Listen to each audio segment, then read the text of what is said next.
बिस्मिल्लाहिर्रहमानिर्रहीम। स्टूडेंट्स, आज हमारा लेक्चर नंबर 1 होगा ईद के बाद। ठीक है, चैप्टर नंबर 6 जहाँ से हमने अपना वो काम छोड़ा था वहीं से हम नेक्स्ट स्टार्ट करेंगे। चूँकि ईद के बाद है इसलिए मैंने आज फर्स्ट लेक्चर लिख दिया आपको। मंडे 1 जून 2020 चैप्टर नंबर 6 और क्वेश्चन नंबर 11 से हम लोग स्टार्ट करेंगे। ठीक है, क्वेश्चन नंबर 9 तक मैंने आपको करवा दिए थे। क्वेश्चन नंबर 10 में आपको मैं हिंट दे देती हूँ, करेंगे आप उसको खुद। क्वेश्चन नंबर 10 में पूछा गया था कि जो -19 है क्या ये टर्म सीक्वेंस की है। 17, 13 और 9 आपके पास गिवन था। ठीक है, तो इस तरह का क्वेश्चन हो या आपसे कहा जाए कि इसमें आप n फाइंड आउट करो, या कहा जाए क्या ये टर्म इस सीक्वेंस की है कि नहीं है। ठीक है, या फिर ये कौन सी टर्म है, तो आप इस तरह के क्वेश्चंस में हमेशा n ही फाइंड आउट करते हैं। ठीक है, तो इसमें भी आपने प्रीवियस क्वेश्चन की तरह n ही फाइंड आउट करना है। अगर n पॉजिटिव आ जाएगा तो आप कहोगे ये टर्म इस सीक्वेंस की है, अगर n नेगेटिव आ जाएगा तो वो टर्म इस सीक्वेंस की नहीं है। ठीक है, तो अब हम स्टार्ट करते हैं क्वेश्चन नंबर 11 से। क्वेश्चन नंबर 11 है, if L, M, N are the pth, qth and rth terms of an AP show that।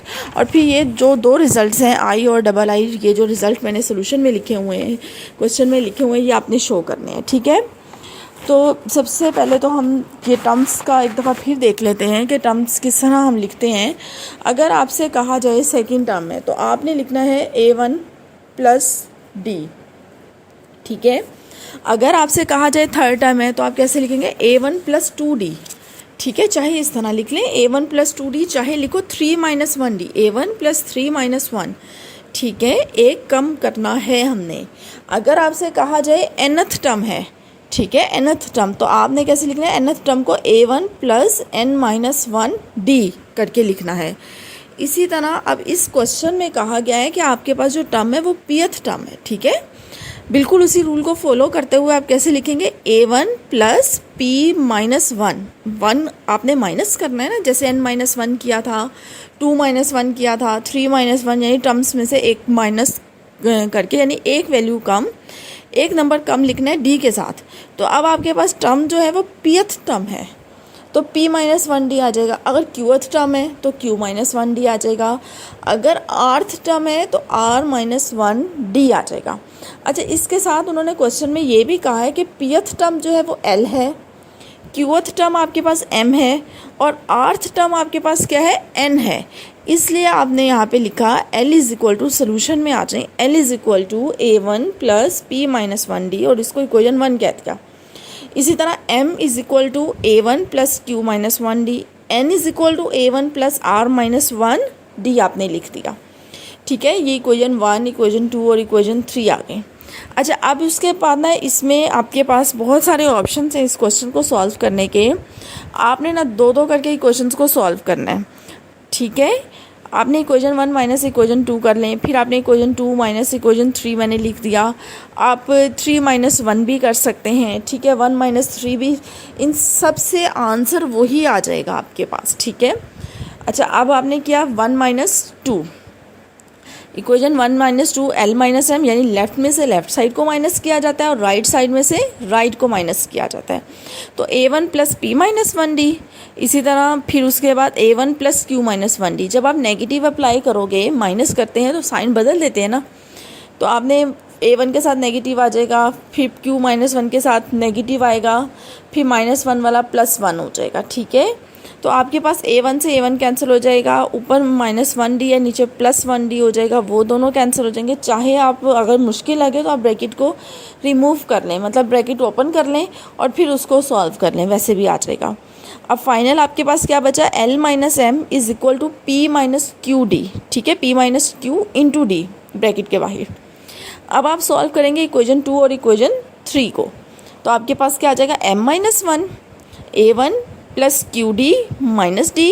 इसमें मैंने आप क्या किया, मैंने ब्रैकेट को ओपन कर दिया था कि आपको अगर पीछे वाले में प्रॉब्लम लग रही हो कि ब्रैकेट ओपन किए बगैर मैंने उसको आंसर लिख दिया है, तो यहाँ पे मैंने फिर ब्रैकेट को ओपन कर दिया।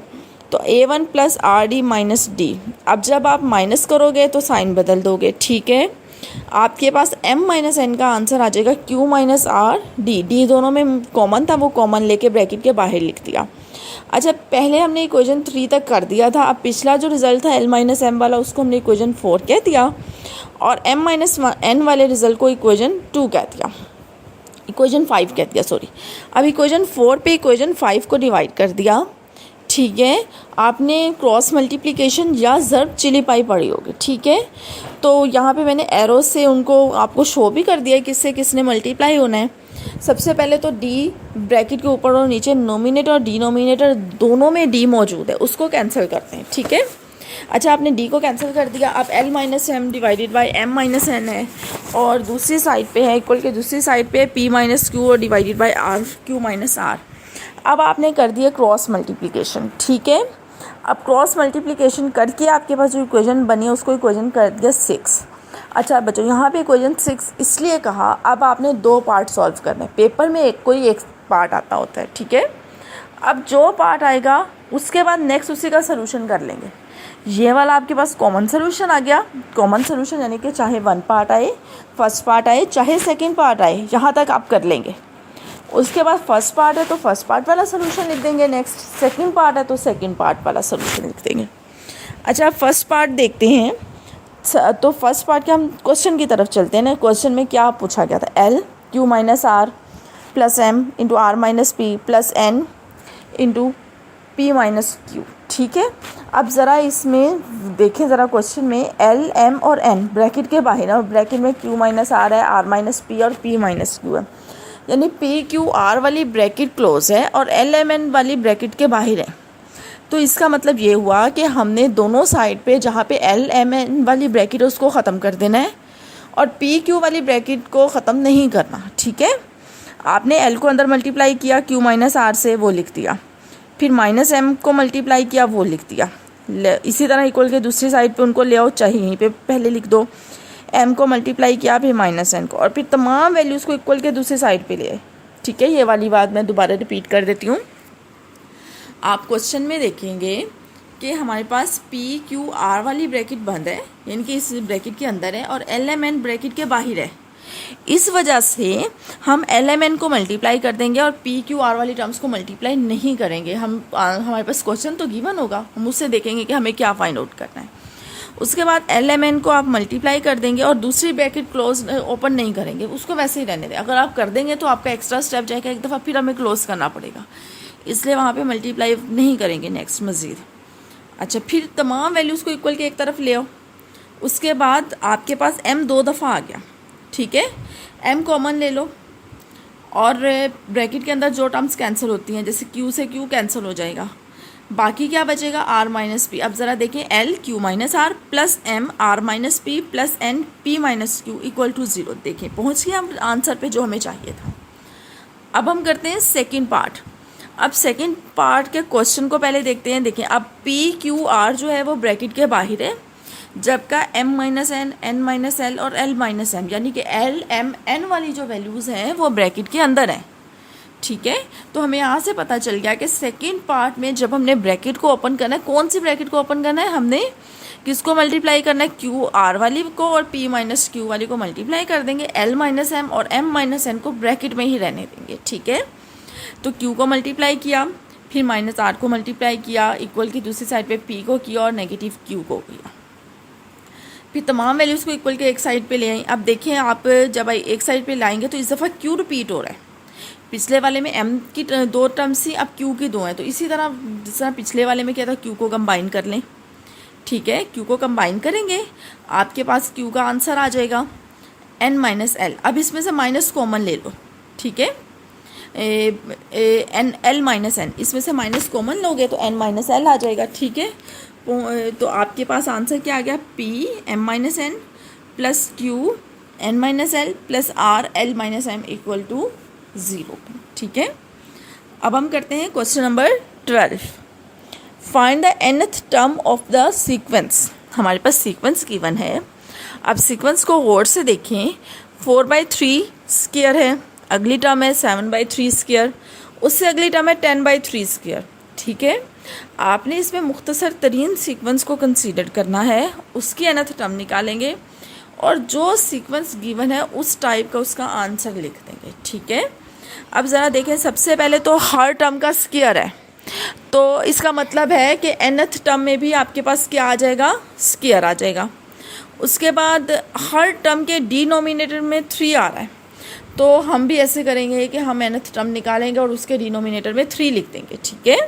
तो हमने अब मुख्तसर तरीन सीक्वेंस क्या कंसीडर किया, 4, 7 और 10। रीज़न पता चल गई। बजाय इसके कि हम 4/3 स्क्वायर लिख दे, 7/3 स्क्वायर लिख दे, 10/3 स्क्वायर, हमने इसको मुख्तसर कर दिया ईजी कि हमने कंसीडर कर, चूँकि चेंज कहाँ पे आ रहा है, 4, 7 और 3 में। स्क्वायर हर में मौजूद है, 3 भी हर टर्म में मौजूद है, तो हमने जहाँ पे तब्दीली आ रही है हमने वो वाला सीक्वेंस कंसीडर कर लिया। अब जो हमने कंसीडर किया उसमें फर्स्ट टर्म क्या है, A1 4। डिफरेंस, कॉमन डिफरेंस हमने कैसे निकाला है, 7 - 4 किया, 3 आ गया। अब nth टर्म का क्या फार्मूला है, A1 + n-1d। A1 की जगह A1 की वैल्यू पुट कर दी, n-1 वैसे आ गया, d की जगह उसकी वैल्यू 3 आ गई आपके पास। क्लियर। अब हमारे पास nth टर्म इस सीक्वेंस की क्या बनी, इनमें वैल्यूज़ पुट की, ठीक है, A1 + n-1d में, तो nth टर्म आ गई 3n + 1। अब दोबारा ज़रा क्वेश्चन की तरफ आ जाएं। देखें क्वेश्चन में क्या था, एक तो स्क्वायर हमने करना है, दूसरा हमने हमारे पास जो nth टर्म आएगी उसको हमने 3 पे डिवाइड कर देना है, ठीक है। तो हम क्या आंसर लिखा, लाइन लगा के मैंने बकिया हिस्सा उसके साथ लिखा हुआ है। So the nth term of the sequence is, of the sequence कौन सा है, 4/3 का स्क्वायर, 7/3 का स्क्वायर और 10/3 स्क्वायर। इसकी nth टर्म क्या बनेगी, 3n + 1 डिवाइडेड बाई 3 और स्क्वायर आ जाएगी। क्लियर। यानी कि हमने 4, 7 और 10 कंसीडर किया, इसकी nth टर्म निकाली और फिर सीक्वेंस उससे हमने nth टर्म को 3 पे डिवाइड कर दिया और उसका स्क्वायर करके लिख दिया, ठीक है। तो इसके बाद हम करते हैं next question, question number 13। Question number 13 है आपके पास, if 1/a, 1/b and 1/c are in AP, then show that b is equal to 2ac divided by a plus c। अच्छा स्टूडेंट्स, क्वेश्चन नंबर 13 और क्वेश्चन नंबर 14 जो हैं काफ़ी मिलते जुलते हैं, ठीक है। क्वेश्चन तकरीबन सेम है, उसमें b का आंसर निकालना है और 14 में आपने कॉमन डिफरेंस की बात करनी है। तो हम 13 पहले स्टार्ट करते हैं। अब आपके पास क्या गिवन है, उन्होंने कहा है 1/a, 1/b और 1/c आपके पास क्या है, are in AP, arithmetic progression. तो हमने ये रिज़ल्ट शो करना। अब ज़रा रिज़ल्ट को गौर से देखें कि रिज़ल्ट में b का आंसर गिवन है। b का आंसर क्या है आपके पास, 2ac divided by a + c, ठीक है। तो इसको भी दो तरीके से ये सॉल्व हो सकता है। एक तो मैंने यहाँ पे लिख दिया और दूसरा मैं आपको ज़ुबानी बताऊँगी, ठीक है। एक तरीका क्या है कि आप d निकाल लें। d कैसे, कॉमन डिफरेंस, नेक्स्ट टर्म में से प्रीवियस को माइनस करेंगे तो डिफरेंस आ जाएगा 1/b - 1/a, ठीक है। फिर अगला डिफरेंस निकालें 1/c - 1/b। ये दोनों डिफरेंस है यानी d हैं दोनों, इक्वेशन 1 और इक्वेशन 2 इनको कह दिया। अब दोनों को ऐड कर लो। ऐड कैसे करना है, लेफ्ट साइड में लेफ्ट को, राइट में नहीं, बल्कि आपके पास ये आ जाएगा, कंपैरिजन करेंगे, ऐड नहीं करेंगे, कंपैरिजन करेंगे, ठीक है। जब आप कंपैरिजन करेंगे दोनों d के इक्वल हैं तो दोनों आपस में इक्वल आ जाएंगे, ठीक है। 1/b - 1/a, 1/c - 1/b। उसके बाद क्या करना है, b वाली टर्म को इक्वल के एक साइड पे ले आओ, ठीक है। फिर मैंने टिक कर दिया है 1/a और 1/b को, यानी 1/b इक्वल के एक साइड पे मूव कर दें और 1/a को दूसरी साइड पे मूव कर दें, तो नेगेटिव साइन इनके पॉजिटिव में चेंज हो जाएंगे, ठीक है। अब आपके पास क्या आ गया, 1/b + 1/b, b एलसीएम आ जाएगा, 2/b आ जाएगा, ठीक है।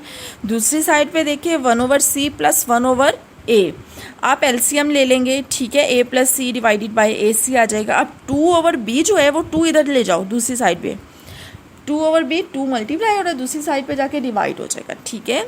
अब ज़रा आंसर को देखो, हमें 1/b का आंसर नहीं चाहिए, हमें b का आंसर चाहिए। तो आप रेसिप्रोकल ले लो। रेसिप्रोकल का मतलब होता है उल्टा देना टर्म्स को दोनों साइड पे। तो b/1 आ जाएगा, 1 लिखें या ना लिखें, b आ जाएगा और दूसरी साइड पे 2ac divided by a + c आ जाएगा, ठीक है। ये तो एक तरीका हुआ। दूसरा तरीका क्या है, अरिथमेटिक मीन वाला। आपने क्या करना है, देखिए अरिथमेटिक प्रोग्रेशन या अरिथमेटिक सीरीज़ जो होती है उसमें कॉमन डिफरेंस होता है। जैसे आपके पास है 2 है, 4 है, 6 है, ठीक है। अब आपके पास जिस तरह 1/a, 1/b और 1/c है, आपको गिवन हो 2, 4, 6, तो आप कैसे एक आंसर निकाल सकते हैं? तो अगर आप 2 और 6 को ऐड करते हैं तो कितना आ जाएगा? 8, 8 डिवाइडेड बाई 2, 4, ठीक है। इस रूल को फॉलो करें, 1/a प्लस 1/c दोनों को प्लस करो, 2 पे डिवाइड करो तो 1/b का आंसर आ जाएगा, ठीक है। ये मेन वाली बात आपने नेक्स्ट एक्सरसाइज में भी पढ़ेंगे, ठीक है। अच्छा, उसके बाद क्वेश्चन नंबर 14 पे आ जाएं। If 1/a, 1/b and 1/c are in AP, देखें सेम क्वेश्चन। उसके बाद इस वाले क्वेश्चन में कहा है कॉमन डिफरेंस, यानी डी का ये आंसर आना चाहिए। पिछले क्वेश्चन में आपसे कहा गया था बी और इसमें कहा गया डी का आंसर निकालना है, ठीक है। तो हम स्टार्ट वाला सोल्यूशन दोनों का सेम रहेगा। देखिए हम कॉमन डिफरेंस निकालेंगे, ठीक है। 1/b minus 1/a, 1/c minus 1/b। अब पिछले क्वेश्चन में हमें डी नहीं चाहिए था, हमने कंपैरिजन कर लिया, ठीक है। इस क्वेश्चन में हमें डी चाहिए, तो हम डी यानी कि दोनों इक्वेशन इन दोनों को ही सॉल्व करें, लेकिन आंसर में डी होना चाहिए। तो हम इसमें क्या करते हैं, हम दोनों इक्वेशन को ऐड कर लेते हैं। डी प्लस डी, हाँ जी, d plus d is equal to आपके पास आ जाएगा 1/b minus 1/a plus 1/c minus 1/b। अब आपने लेफ्ट में लेफ्ट साइड को मैंने ऐड करके लिखा और राइट में राइट को, ठीक है। अब 1/b एक दफ़ा पॉजिटिव है और एक दफ़ा एंड में नेगेटिव वाला है, दोनों कैंसिल हो जाएंगे। 1/c और माइनस 1/a आ जाएगा। आप एलसीएम ले लेंगे, a minus c divided by a c. अब d के साथ 2 लिखा, दूसरी तरफ जाके डिवाइड हो जाएगा, क्लियर, d आ गया। देखिए अब ये दोनों क्वेश्चन एक दफ़ा फिर रिपीट कर लेते हैं, चूँकि देखिए क्वेश्चन के statement 1/a, 1/b, 1/c same. फिर 13 क्वेश्चन में b का आंसर कहा गया, जबकि 14 क्वेश्चन में d का आंसर निकालने के लिए कहा गया। अब 13 क्वेश्चन में चूँकि b चाहिए आपको आंसर में, आपने कॉमन डिफरेंस निकाला, कंपैरिजन वाली मेथड से सॉल्व किया, उससे d एलिमिनेट हो गया, आपके पास b का आंसर आ गया। अब चूंकि क्वेश्चन नंबर 14 में आपको d का आंसर चाहिए, तो हम ये वो एलिमिनेशन वाला नहीं करेंगे, यानी कंपैरिजन नहीं करेंगे, इसलिए हमने दोनों को ऐड करके आंसर निकाला, ठीक है स्टूडेंट्स।